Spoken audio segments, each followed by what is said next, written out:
Hello, and welcome to Module 3, Optimizing Wellbeing. This introduction is being narrated by Kim Blumenfeld, your lead faculty for Healing Environments and Practices. In this module, you are asked to look at yourself and describe the ways you know yourself. You have to assess yourself before you can begin to assess others. And before we talk about that, I want to talk a little bit about leadership, because this comes up oftentimes in this class where nurses at the bedside don't feel like they're leaders. So do you not think of yourself as a leader in the role you are now? Well, I want to tell you that you are all leaders, no matter what position you are in. So you have to change how you think about leadership. I am a nurse first, so how can I improve myself, my staff, my patients? Think about moments you can change. You may not be able to change the system, but can reframe what you do with each interaction and role modeling for those around you. So let's talk about your own well-being. How present are you to your own needs? How in touch are you with all that goes into the choices that you make? You will be completing 2 different health risk assessments as a way to evaluate your own health behaviors. Please take these assessments seriously and be honest with your answers. Your results may surprise you. What are the principles that represent integrative nursing? How are these principles operationalized? How will you, as a nurse, become the healing environment? This is the journey for this module. Enjoy your trip.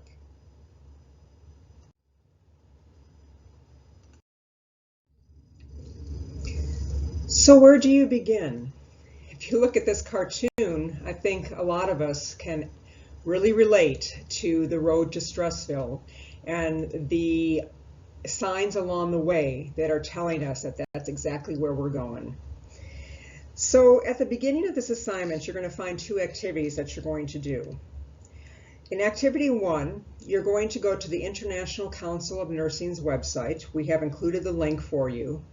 And you're going to start a health assessment on yourself as a nurse.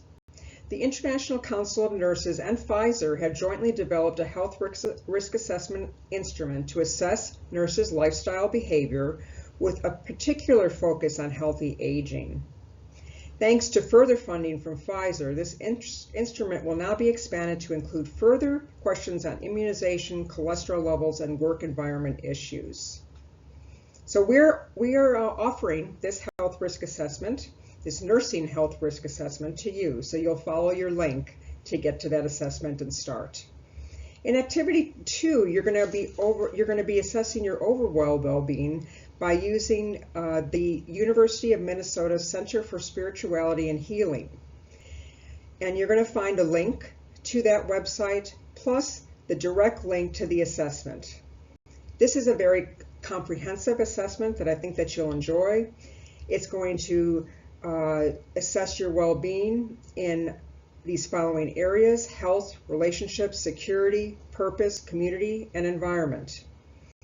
You're going to review the assessment results, and then you're going to see the suggestions for the improvement in your life. Then you'll go back to the main page of the University of Minnesota Center for Spirituality and Healing, and you're going to find a tab that says Enhance Your Well-Being. Here you will find all the recommendations for your particular suggestions of improvement of your life. This website also has a very extensive resource area to healing modalities and integrative therapies. So here we come to the paper that you'll be writing. So this is an overview of what you'll be including in that paper. You're going to talk about your health risk appraisals. You're going to discuss your personal health risk. And then you're going to describe specific ways to improve your self-care and life balance. When you do this, you're going to use the SMART goal format: specific, measurable, attainable, realistic, and time-bound for each of the changes you have decided on to improve your self-care and life balance. Remember, if a goal you set is not attainable or realistic, then reconsider that goal. Consider little changes you can make in your busy life. And then you're going to discuss the importance of self-care and life balance as a leader in healthcare. You'll want to include a discussion of methods leaders can use to promote staff awareness of health risks and self-care behaviors. And again, I'll remind you that no matter what role you're in, you are all leaders.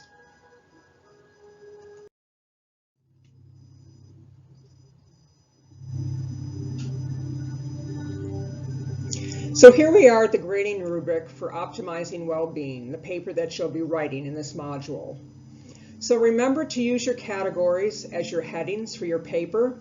That way you know that you won't miss any points that you need, and it'll help the flow of your paper go much better. So our first category is overview of health risk appraisals. Here you're going to clearly describe the health risk appraisals that you did, and then you're going to describe the importance of those appraisals in healthcare providers. Then you'll discuss your personal health risk. Here you're going to summarize the specific results from your health risk appraisal, including 4 or more areas of actual or potential risk. Then you'll go on to describe specific ways to improve your self-care and life balance. Here you're going to look back at those 4 areas of actual or potential risk, and then create a specific plan to improve your well-being. You're going to do at least 3 goals, and you're going to use the SMART goal format for this section. Then you'll go on to discuss the importance of self-care and life balance as a healthcare leader. So here you're going to discuss the role of a leader in promoting life balance in the workplace and your current work environment. So it matters not if you're a bedside nurse or a CEO. This section will be different for each of you, and the realistic things that you can do as the role of the leader in your current work environment. Then you're going to discuss the methods that leaders can use to promote staff awareness or self-care behaviors. So you're going to discuss a specific plan to promote the staff awareness of the health risk and self-care behaviors in your current environment or your hypothetical work environment. And then you're going to detail at least 3 methods that leaders can use or actions they can take to promote that self-care within the work environment.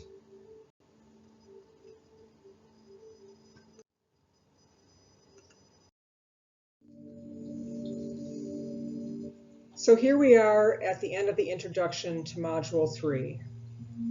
I'd like all of you to remember to breathe,